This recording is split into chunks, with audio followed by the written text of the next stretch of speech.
As reports emerge of a possible chemical attack in the ongoing Turkey-Syria conflict, we tell you more about the chemical weapons and why their use is in fact internationally prohibited. Now, chemical weapons are described as munitions and devices that carry toxic chemicals.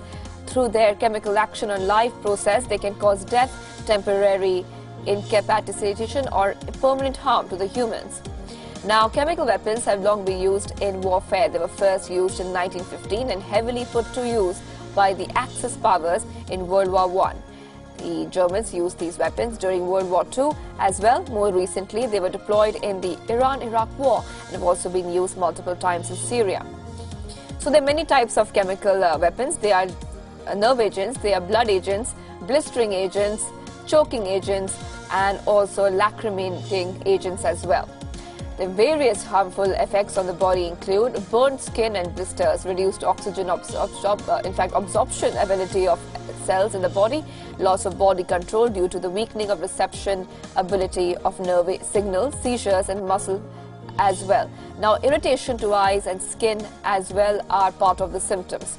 Now, keeping in mind the harmful effects of chemical weapons, the UN started negotiations on the Chemical Weapons Convention in 1980. The multilateral treaty came into force in April 1997 and was signed by 190 countries. The treaty bans the use of chemical weapons on humans and also requires such weapons to destroy them within a specific period of time. Amid the ongoing ceasefire in Syria between Turkey and Kurdish fighters, the U.S. has said that it would continue pulling out its troops from the area. U.S. Defense Secretary Mark Esper has said that no U.S. troops will be taking part in the enforcing the so-called safe zone in northern Syria and continue with its deliberate withdrawal from the region. This statement is in complete contrast to what Vice President Mike Pence had said after he brokered a 5-day ceasefire with Turkish President Recep Tayyip Erdogan. Pence has in fact said that the U.S. troops would be helping the Kurds in northern Syria to withdraw from the region. This would in fact would turn out to help in the creation of Erdogan's so-called safe zone. With the U.S. troops headed to Iraq, the Kurds have once again been left to their own fate in the conflict zone. The Kurds have been evacuating the region and have completely withdrawn from the Ras Al Ain town, the first Syrian town captured by the Turkish forces during their invasion.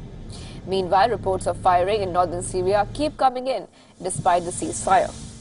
Reports of even chemical attacks on Kurds have been emerging out of Syria. At such a time of uncertainty from the Kurds and possible war crimes by the Erdogan regime in Turkey, the top defense official's statements can be seen as another setback for the once most cherished ally of the U.S. The Kurdish resistance sees this as the U.S. conveniently washing its hands from the mess of its own making.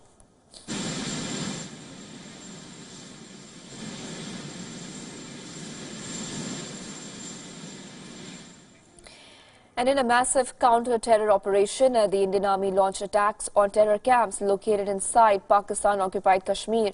Confirming the strikes, Army Chief Bipin Rawat has said that in fact 6 to 10 Pakistani soldiers had a similar number of terrorists have also been killed now. He added that reports of terrorist casualties are still coming and the number would in fact be far more.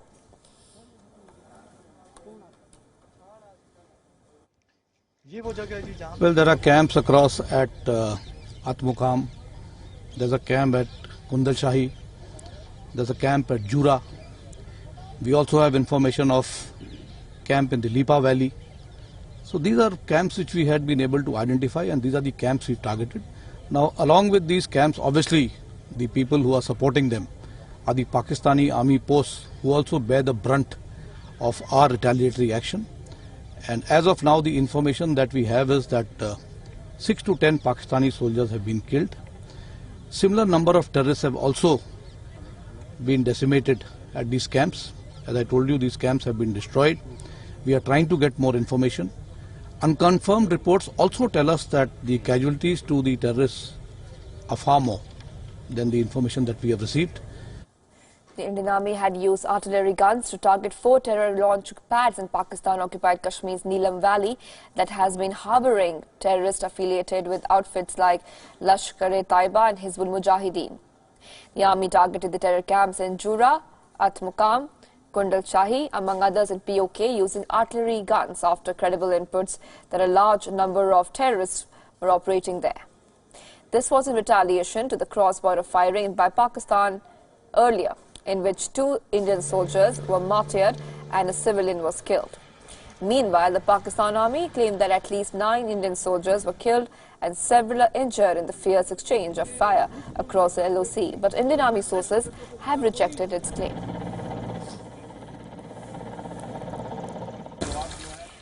And while the Indian Army retaliated to the unprovoked ceasefire violation by launching attacks on terror camps inside POK, this can be seen as India's strong message to Pakistan, perhaps reiterating that nation will not lie low in face of such unprovoked attacks. Pakistan has violated the ceasefire over 2,000 times along the LOC until September 2019, killing scores of civilians and Indian Army men. Indian Army Chief Bipin Rawat said that India's latest retaliation comes as a strong response to Pakistan. Pakistan is a country that is known to harbor, groom and train terrorists to conduct operations against civilians and the Indian Army along the LOC and beyond.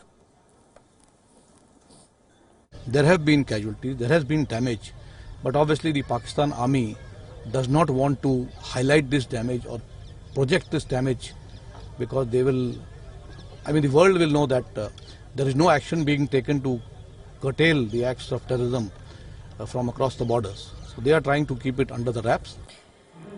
The armed forces last hit on terror launch pads in February after Jaish-e-Mohammed terror strike in Pulwama. On that occasion, the Air Force had targeted a Jaish camp in Pakistan's Balakot and gave Pakistan a befitting reply. In September 2016, the army had carried out surgical strikes on terror launch pads across the line of control. While the goal of all these counter-attacks by Pakistan in India in response to Pakistan's terrorists has been a deterrence by punishment, Islamabad's heightened involvement in such attacks points to the Imran Khan government running out of diplomatic options and resorting to using terror as state policy.